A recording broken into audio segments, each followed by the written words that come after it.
माता महाकालीच्या पावन भूमीत शक्तीला नमन करतो. भारत रत्न डॉक्टर बाबासाहेब आंबेडकर यांना वंदन करतो.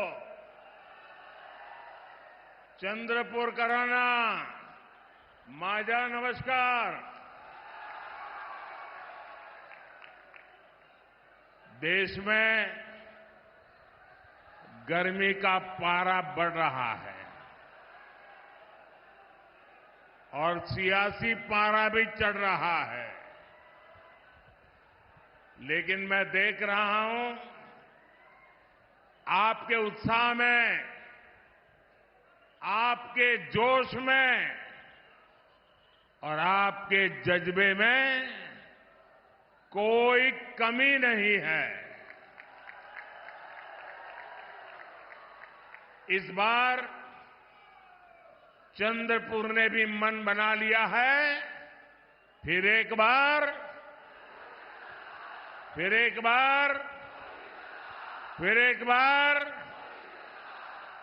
और चंद्रपुर से इतना सारा स्नेह मिलना मेरे लिए और भी विशेष है.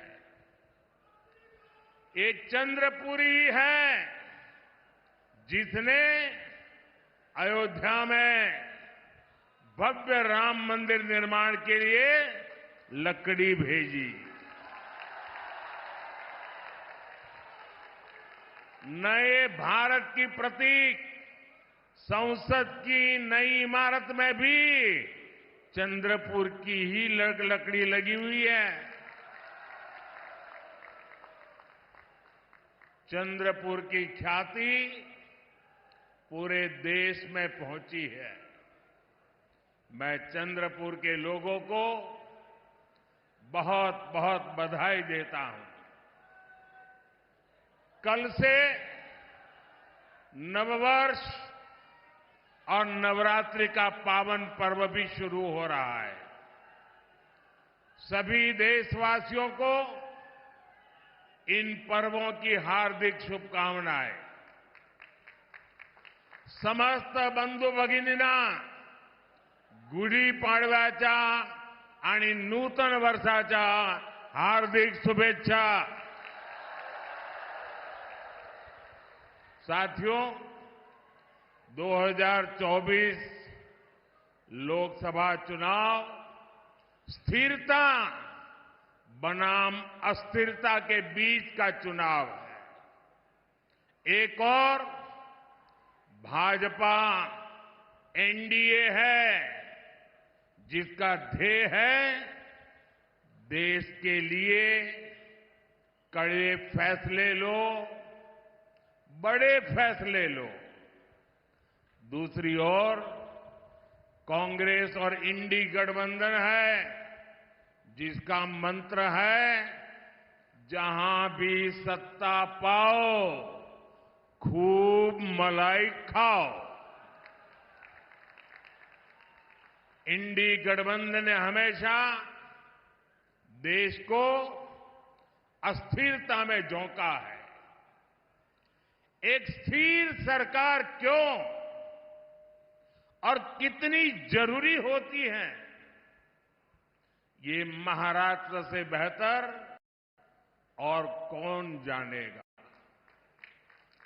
इंडी अलायंस की केंद्र में जब तक सरकार रही, महाराष्ट्र लोगों ने लगातार जलयुक्त शिवार योजना बंद कर दी. बलिराजा जल संजीवनी योजना जो विदर्भ और मराठवाड़ा में सिंचाई के लिए थी, उसे भी इंडी गठबंधन वालों ने ठप कर दिया था. विदर्भ के विकास के लिए मैंने जिस समृद्धि महामार्ग का लोकार्पण किया, उसका भी इन लोगों ने विरोध किया था. इन लोगों ने मराठवाड़ की वाटर ग्रिड योजना बंद कर दी, कोंकण में रिफाइनरी प्रोजेक्ट रोक दिया, मुंबई मेट्रो का काम रोक दिया था. यहां तक कि पीएम आवास के लिए केंद्र से पैसा आने के बावजूद इन्होंने गरीबों को घर देना बंद कर दिया था। इनका लक्ष्य एक ही था, कमीशन लाओ या काम पर ब्रेक लगाओ। भाइयों और बहनों, हमारी सरकार ने महाराष्ट्र और विदर्भ के विकास के लिए इन सभी योजनाओं को फिर से शुरू किया है। मुख्यमंत्री एकनाथ जी शिंदे, उप मुख्यमंत्री देवेंद्र फडणवीस जी और अजीत पवार जी के साथ पूरी सरकार दिन रात काम कर रही है। विकास के बड़े काम तेजी से पूरे हो रहे हैं और जब नीयत सही होती है तो नतीजे भी सही होते हैं। इसलिए साथियों, आज देश का दलित, पिछड़ा, आदिवासी और गरीब मोदी सरकार को अपनी सरकार मानता है, अपनापन महसूस करता है। मोदी किसी शाही परिवार में पैदा होकर प्रधानमंत्री नहीं बना। मोदी एक गरीब परिवार में जन्म लेकर आपके बीच रहकर यहां तक आपने पहुंचाया है। और इसलिए मुझे पता है, जिन करोड़ों देशवासियों के पास अपना घर नहीं था, उनमें ज्यादातर दलित, पिछड़ा, आदिवासी ही थे।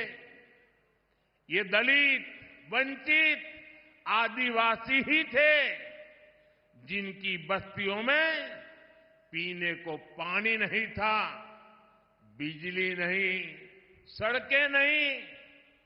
इसी समाज के बच्चों को शिक्षा के अभाव से सबसे ज्यादा जूझना पड़ता था।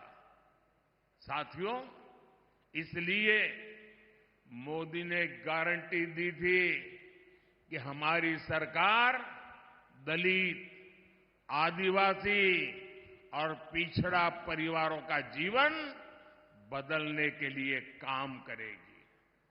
मोदी ने वंचित वर्ग के हालातों को बदलने के लिए निरंतर मेहनत की है। देश में जिन 4 करोड़ गरीबों को पीएम आवास मिले हैं, उनमें सबसे ज्यादा इसी वर्ग के लोग हैं।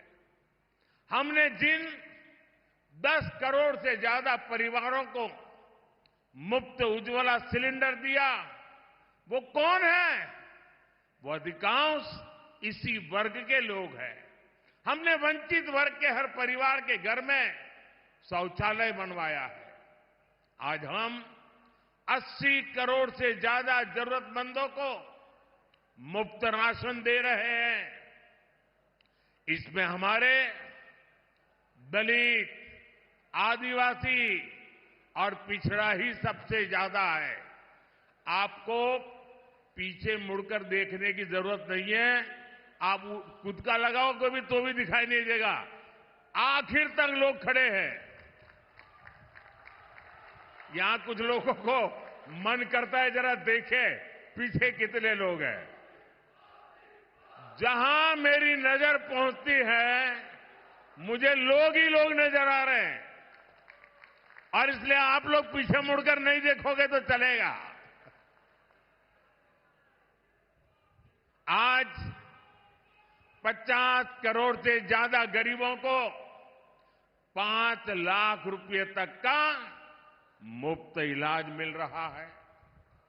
आज जिन 11 करोड़ किसानों के खाते में किसान सम्मान निधि का पैसा जा रहा है, वो छोटे और कमजोर किसान ही है। आज हमारे दलित, वंचित, पिछड़ा और आदिवासी समाज के लोग सिर उठाकर जिंदगी जी रहे हैं। ये सब कुछ हो रहा है तो इसका श्रेय किसको जाता है? इसका श्रेय किसको जाता है? इतनी प्रगति हो रही है, श्रेय किसको जाता है? देश गरीब से गरीब व्यक्ति का भला कर रहा है, इसका श्रेय किसको जाता है? आपका जवाब गलत है। ये मोदी के कारण नहीं, ये सब आपके एक वोट की ताकत ने किया है। आपने मोदी को आशीर्वाद दिया है, और इसलिए ये जो पुण्य कार्य है उसके आप भी उतने ही हकदार हैं। साथियों, राजनीतिक पार्टियों का ये दायित्व होता है कि वो जनता की समस्याओं का समाधान करें, लेकिन कांग्रेस पार्टी खुद ही समस्याओं की जननी है। आप आजादी के बाद से गिनना शुरू करिए, देश का विभाजन हुआ, मजहब के नाम पर ये विभाजन किसने करवाया? किसने करवाया? किसने करवाया? देश आजाद होते ही कश्मीर में समस्या खड़ी कर दी गई। कश्मीर में समस्या किसने पैदा की? जरा पूरी ताकत से बताइए, दिल्ली तक आवाज जानी चाहिए। ये कश्मीर को किसने मुसीबत में डाला? हमारे आसपास ही दुनिया के कई देश आजाद हुए, वो हमसे कहीं आगे बढ़ गए, लेकिन हमारा भारत पिछड़ता गया। तब ज्यादातर समय देश में किसकी सरकार थी? देश दशकों तक आतंकवाद का शिकार रहा। आए दिन कहीं भी बम ब्लास्ट हो जाते थे। तुष्टीकरण के लिए आतंकवादियों को संरक्षण कौन देता था? आतंकवादियों को संरक्षण कौन देता था? देश में नक्सलवाद जैसी समस्या इतनी विकराल हो गई। ये लाल आतंक किसकी देन था? किसकी देन था? साथियों, आजादी के 7 दशक बाद तक राम मंदिर का 500 साल पुराना विवाद बना हुआ था। अयोध्या में राम मंदिर के निर्माण पर अड़ंगा कौन लगाता था? अड़ंगा कौन लगाता था? कोर्ट में किस पार्टी के लोग भगवान राम के अस्तित्व पर सवाल उठाते थे? कौन सी पार्टी के वकील सुप्रीम कोर्ट में जाकर कहते थे कि राम मंदिर पर फैसला न सुनाए? किस पार्टी ने राम मंदिर प्राण प्रतिष्ठा आयोजन का बहिष्कार किया? किस पार्टी ने दशकों तक बाबा साहब आंबेडकर को भारत रत्न नहीं मिलने दिया? इतने दशकों से हमारे लोग पिछड़ा वर्ग आयोग को संविधान का दर्जा देने की मांग कर रहे थे। किसने पिछड़ा वर्ग के साथ धोखा किया? हर बात का जवाब एक ही है। एक ही है कि नहीं है? एक ही है कि नहीं है? साथियों, पिछले 10 वर्षों से कांग्रेस सत्ता से बाहर है। आपने एनडीए को पूर्ण बहुमत दिया। हमने देश की बड़ी बड़ी समस्याओं का स्थायी इलाज किया है। आज महाराष्ट्र ही नहीं बल्कि पूरे देश में नक्सलवाद कमजोर पड़ गया है। जो गढ़चिरौली नक्सली हिंसा के लिए जाना जाता था, अब उसकी चर्चा विकास और स्टील कंपनी के लिए हो रही है। हमारा गढ़चिरौली अब फौलाद सिटी बनने जा रहा है। भाइयों बहनों, हमारे यहां मराठी में एक कहावत होती है, कडू कारले तुपात तळले साखरेत गोळले तरी कडू ते कडूच। यानी कड़वे करेले को घी में तले या शक्कर में घोले, वो फिर भी कड़वा का ही कड़वा ही रहता है। ये कहावत कांग्रेस पर सटीक लागू होती है कि नहीं होती है? होती है। वो सुधर ही नहीं सकते, वो कभी नहीं बदल सकते। अपनी करतूतों के कारण आज कांग्रेस पार्टी देश के भीतर जन समर्थन खो चुकी है। इसलिए अब कांग्रेस खुलकर बांटो और राज करो के खेल पर उतर आई है। कांग्रेस ने अपना जो घोषणा पत्र निकाला है उसमें भी मुस्लिम लीग की भाषा लिखी गई है। क्या ये आपको मंजूर है? ये देश स्वीकार करेगा?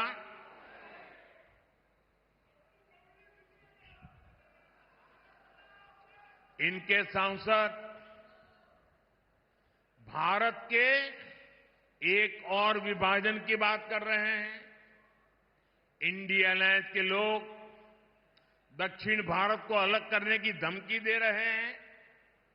इंडिया अलायंस में शामिल डीएमके पार्टी सनातन को डेंगू, मलेरिया कहकर उसके खात्मे की बात करती है और कांग्रेस नकली शिवसेना वाले उन्हीं लोगों को महाराष्ट्र में लाकर उनसे रैली करवाते हैं। अभी 2-3 दिन पहले ही कांग्रेस के राष्ट्रीय अध्यक्ष ने एक और बयान दिया है।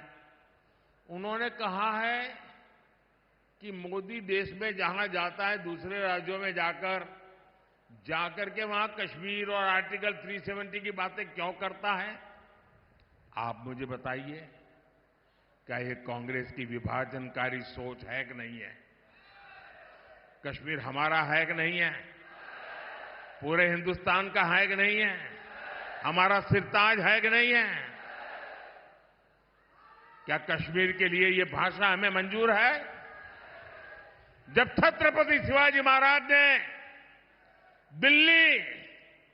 दिल्ली सल्तनत से मोर्चा लिया था तब उन्होंने क्या ये कहा था कि दिल्ली में जो हो उसे मेरा क्या वास्ता? क्या कभी छत्रपति शिवाजी महाराज ने कहा था? क्या लोकमान्य तिलक कभी सोच सकते थे कि पंजाब में जलियांवाला बाग हत्याकांड हो तो उसे महाराष्ट्र का क्या वास्ता? कभी नहीं सोच सकते। जब कश्मीर आतंक की आग में झुलस रहा था, कश्मीरी पंडितों के घर जलाए जा रहे थे, तब स्वर्गीय बाला साहब ठाकरे खुलकर कांग्रेस के खिलाफ आए थे। तब बाला साहब ठाकरे जी ने नहीं सोचा कि कश्मीर में आग लगी है तो उससे महाराष्ट्र वालों का क्या वास्ता। मुझे खुशी है कि हमारे एकनाथ शिंदे जी और उनकी पार्टी बाला साहब के विचारों को पूरी मजबूती से आगे बढ़ा रही है। साथियों, भाजपा एनडीए ने गढ़चिरौली चिमूरी से अशोक नेते जी को और चंद्रपुर से मेरे पुराने साथी भाई सुधीर जी को अपना उम्मीदवार बनाया है। सुधीर जी ने मंत्री रहते हुए क्षेत्र के लिए लगातार काम किया है। इन उम्मीदवारों को आपका समर्थन मोदी को मजबूत करेगा। मेरा आप सबसे अनुरोध है कि 19 अप्रैल और 26 अप्रैल को भारी संख्या में मतदान करें और मेरा आपसे आग्रह है, हर पोलिंग बूथ अपने पुराने सारे रिकॉर्ड तोड़ दे। तोड़ेंगे? इस चुनाव में हमें सबसे पहले पोलिंग बूथ जीतना है। जीतेंगे? पोलिंग बूथ में घर घर जाएंगे, लोगों से मतदान के लिए आग्रह करेंगे। गर्मी कितनी ही क्यों न हो, मतदान भारी होगा। सुबह सुबह मतदान कराओगे? अच्छा, मेरा एक और काम करोगे? ये सुधीर जी का काम नहीं है, मोदी का है। करोगे? ये अशोक जी का काम नहीं, मेरा काम है। करोगे? पक्का करोगे? सबके सब जरा हाथ ऊपर करके बताइए, करेंगे? मेरा एक काम करना, कि चुनाव तक घर घर जाना और जाकर के कहना कि अपने मोदी जी चंद्रपुर आए थे और मोदी जी ने आपको प्रणाम भेजा है। पहुंचाएंगे मेरा प्रणाम? घर घर मेरा प्रणाम पहुंचाएंगे? एक बार फिर आप सभी का बहुत बहुत आभार। भारत माता की, भारत माता की, भारत माता की।